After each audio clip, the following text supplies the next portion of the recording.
last time we did Se'u Sha'arim, which is the Tehillim section, the section of Psalms. You would normally break these down into the verses are from Torah, Nevi'im, and Ketuvim, but the truth is the Ketuvim verses are all Psalms.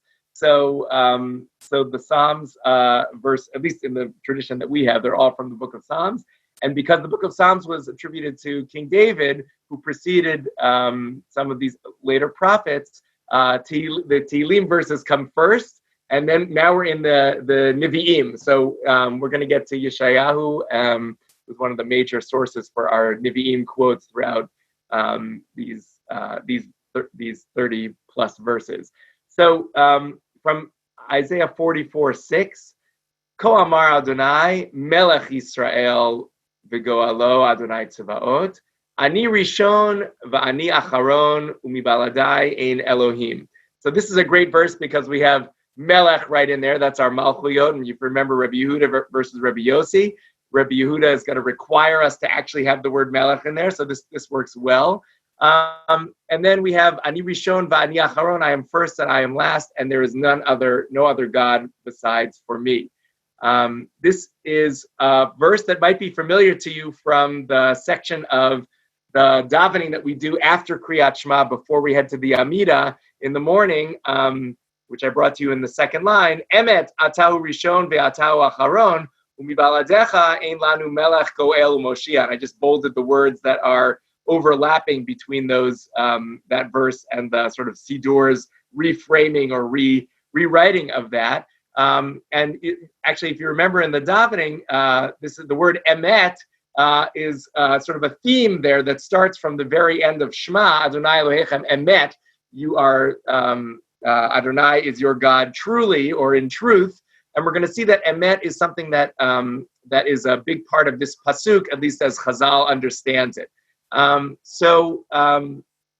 Because emet doesn't show up in the verse, but it does show up as the beginning of the sentence in the Sidur. So what's the deal with emet there? And actually, the word emet is a complicated word as it relates to high holidays. It's both something that we remind ourselves is one of God's 13 attributes, but is also the aspect of God that is more strict, more straight line, and that's not always the way we want to orient on Rosh Hashanah and Yom Kippur. So by calling God truth, it's both a credit to God, but also a little bit sort of we quake in our boots around truth because nobody can stand up to truth. But let's just see how truth gets out of this verse here. So in Breshit Rabbah, we have this midrash that says, "Ma'u chodmo shel HaKadosh Baruch Hu." What is the seal of the Holy Blessed One? The answer is truth. Truth is the seal. Is the seal of God. And now we have a tradition from not so well-known rabbis, but it's a well-known concept. Rabbi B'Shem Rabbi Reuven, Mahu Emet. What is truth, or how do we know really that truth is God's seal? We get an answer from Reish Lakish that says, Aleph Barosh HaOtiot, Taf B'Sofan Shel Otiot. So Aleph is the first letter, Taf is the last letter of the alphabet, and Mem Be'emtza'an. And the Mem letter is in the middle of the alphabet. Now, it's not exactly true because there's only 22 letters, so it's an even flow, but let's go with it, okay? You can choose another letter as the middle, but let's go with Mem in the middle. Al Shem Ani Rishon, that's the first letter, Emet. Ani Acharon, that's the top, the last letter. Umi Baladai in Elohim, and I'm guessing here that the Mem in Umi Baladai is the middle letter that they're talking about. Others who have other interpretations of this midrash, I'm welcome to hear it. But you've got Rishon is the Aleph, Acharon is the Taf, Mem mi baladai. So you've got the Emet there, and this is God describing God's self. I am the first, I am the last, and besides for me there is no other king, and therefore God is describing God's self as Emet. And then in other midrashim that play on this general concept, they play out what does it mean for God to be Emet. I'm skipping down in the next source on the same box in Shir Hashirim Rabbah. Ani Rishon shelo kibalti malchuti me'acher. I am the first. I didn't receive kingship from anybody. It's not like a normal human king who there's a predecessor. I am the first king. I was the first king ever. V'ani acharon she'eni mosra la'acher. I'm not going to give this kingship over to anybody else. So I'm the last king as well. No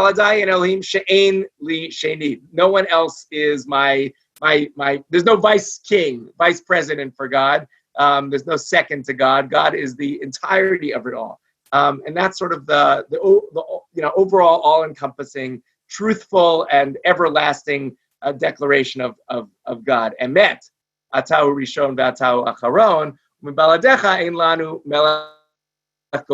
That's us committing to sort of this description of God. Now, I want to look at two other midrashim related to this verse.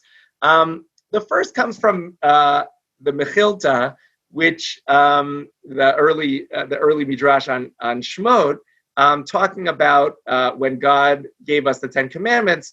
Anochi Adonai Elohecha. I am the Lord your God. That is to say, I am always God. No matter how I appear in the Torah or in the Bible, it's always me. Even though I seem to, embody different aspects, I am entirely one. And as we're going to see, as we get to the end of these verses of Malkhuyot, we're going to end with Shema, Adonai Echad, and we're also going to see Zechariah in a couple of days. So there's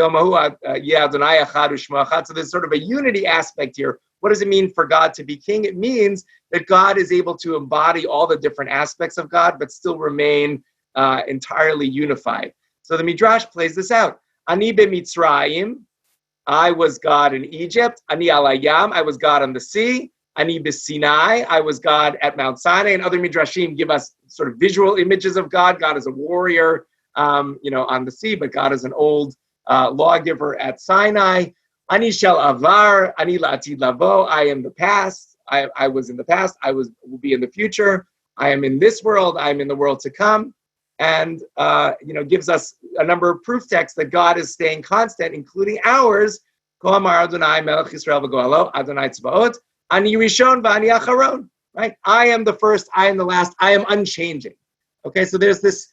I think this contrast here of where humans are trying to change in this moment, where this is what we're trying to do through tshuva, we're sort of in contrast to God, who is playing out this, although I appear in different modes, I am always one. I am the past, same God. I'm in the future, same God. And in that way, it's sort of the opposite of God of biography. It's not that God develops over time, or God does develop, but there's a kernel to God that remains the same. You might make that same argument for us, by the way, for humans. You might say that tshuva is a return to your original self, and you are in fact somewhat unchanging. You just got off track.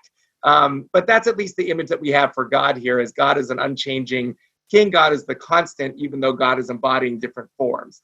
And then finally, there's a later midrash that deals with the possibility that these verses are starting to move us to the world of redemption, sort of a final redemption. It's not just a description of God as king right now this year, but it's God taking up the throne, God becoming king, that's going to fundamentally alter the sort of political landscape that we live in, and the sort of end of time that we're hoping for as a more peaceful and wholesome future.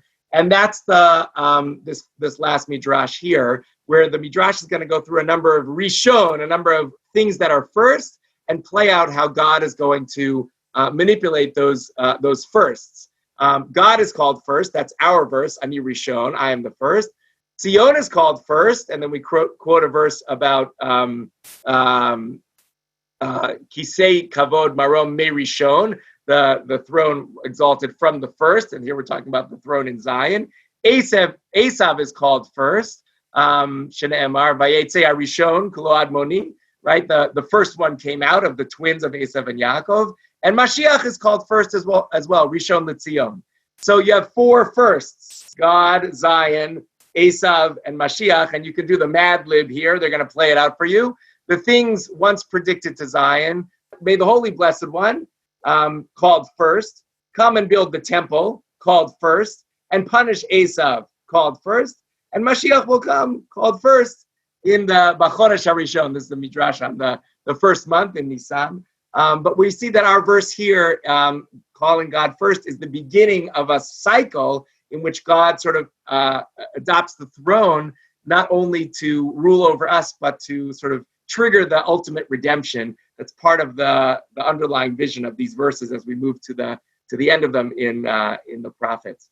So that's where we're starting off this week, with God as first and last. And tomorrow we're going to jump into a couple more verses from Malkhuyot. Have a great day.